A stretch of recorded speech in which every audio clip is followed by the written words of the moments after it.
Welcome back to Murder Minutes. Now let's kill some time.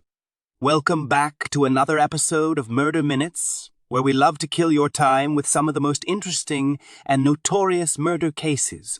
My name is Julian, and I will be the voice of today's episode. Don't forget to comment and like if you want to hear more from me in future videos, as I'm sure it will keep the Murder Minutes powers it'd be happy to keep me on.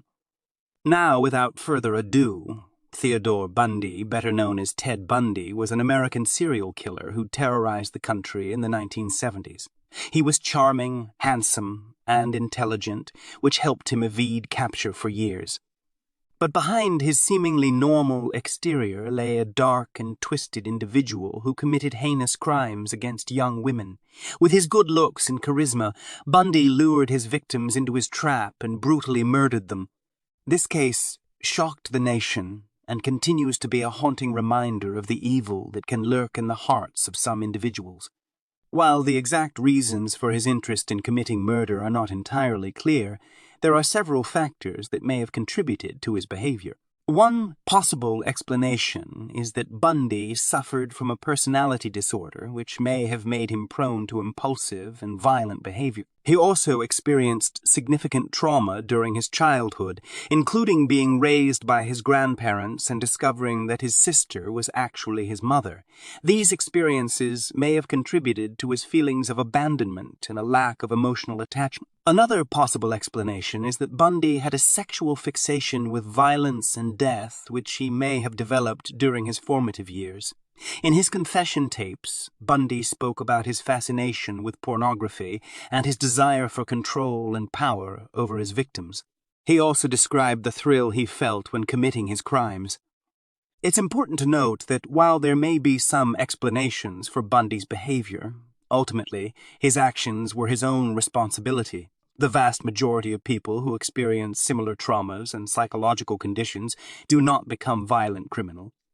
Bundy's crimes were the result of his own choices and actions, and he was held accountable for them. While it's impossible to provide a detailed explanation of each of his murders, there are some commonalities in his methods and behavior that can be examined. Bundy often targeted young, attractive women who had long hair parted in the middle, a physical type that he seemed to have a preference for.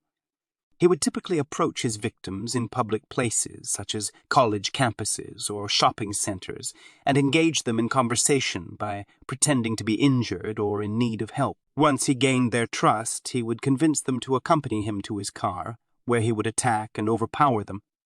Bundy's methods of killing varied, but he often used blunt objects such as crowbars or tire irons to bludgeon his victims. He also strangled some of his victims and sexually assaulted many of them both before and after their deaths. Bundy would often dispose of his victims' bodies in remote locations such as wooded areas or abandoned buildings, making it difficult for investigators to find them. One of the most disturbing aspects of Bundy's behavior was his ability to appear normal and charming to those around him, even as he was committing horrific crimes. He had a well-groomed appearance and was often described as charismatic and intelligent. He was also skilled at manipulating and deceiving people, including law enforcement officials who were investigating his crime. Bundy's murders shocked the nation and left a lasting impact on the field of criminal psychology.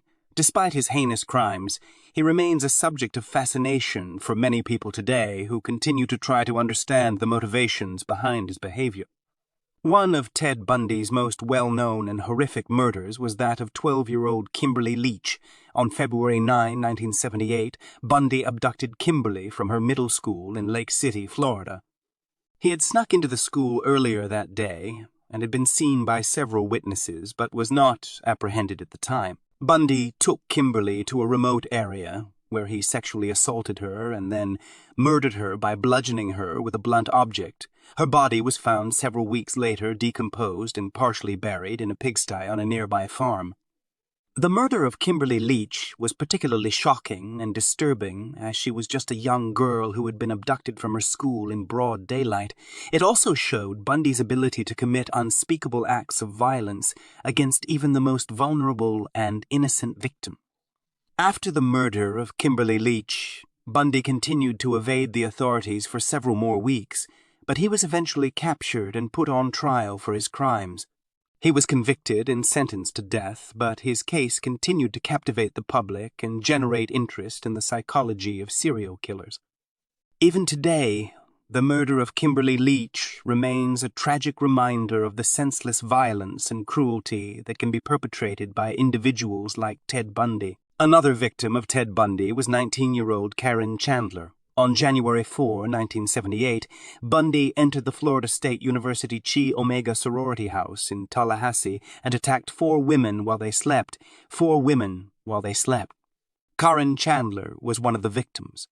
Bundy bludgeoned Karen and the other women with a piece of wood, sexually assaulted them, and then fled the scene. Karen was found unconscious and in critical condition by another sorority sister who had returned home late that night.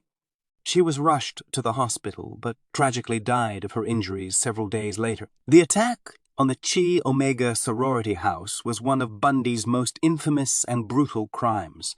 2 other women, Lisa Levy and Margaret Bowman, were also killed in the attack, while a 4th victim, Kathy Kleiner, survived with severe injuries. The crime scene was particularly gruesome, with evidence of sexual assault and brutal violence. Bundy was eventually caught and put on trial for the murders of Karen Chandler, Lisa Levy, and Margaret Bowman.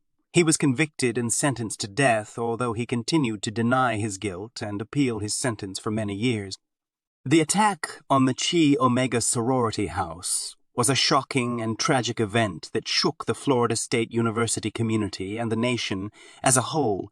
It also served as a stark reminder of the brutal and senseless violence that can be committed by individuals like Ted Bundy.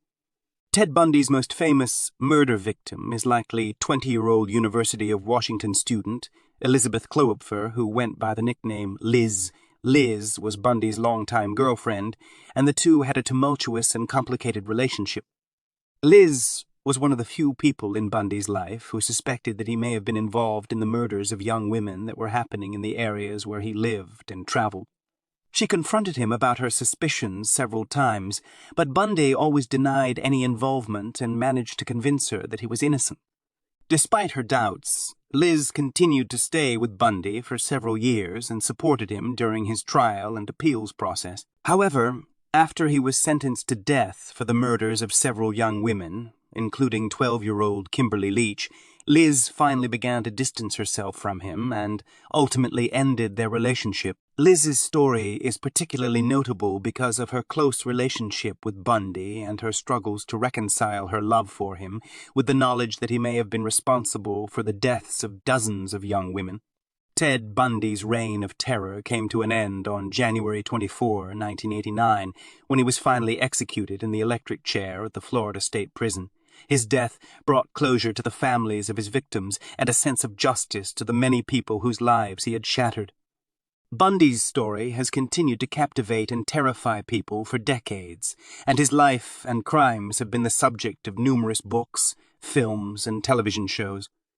Despite his horrific actions, many people still find themselves fascinated by the psychology of serial killers and the twisted motives that drive them to commit such heinous acts. While Bundy's crimes were undoubtedly chilling and tragic, his capture and eventual execution stand as a testament to the resilience and determination of law enforcement officials and the justice system as a whole. The memory of his victims lives on, and their stories serve as a powerful reminder of the devastating impact that violent crimes can have on individuals and society as a whole. Thank you for listening, and until next time, stay safe out there. Thanks for killing time with us. Don't forget to leave your feedback in the comments section. We would really appreciate it if you like and subscribe to the channel. Until next time, Murder Minutes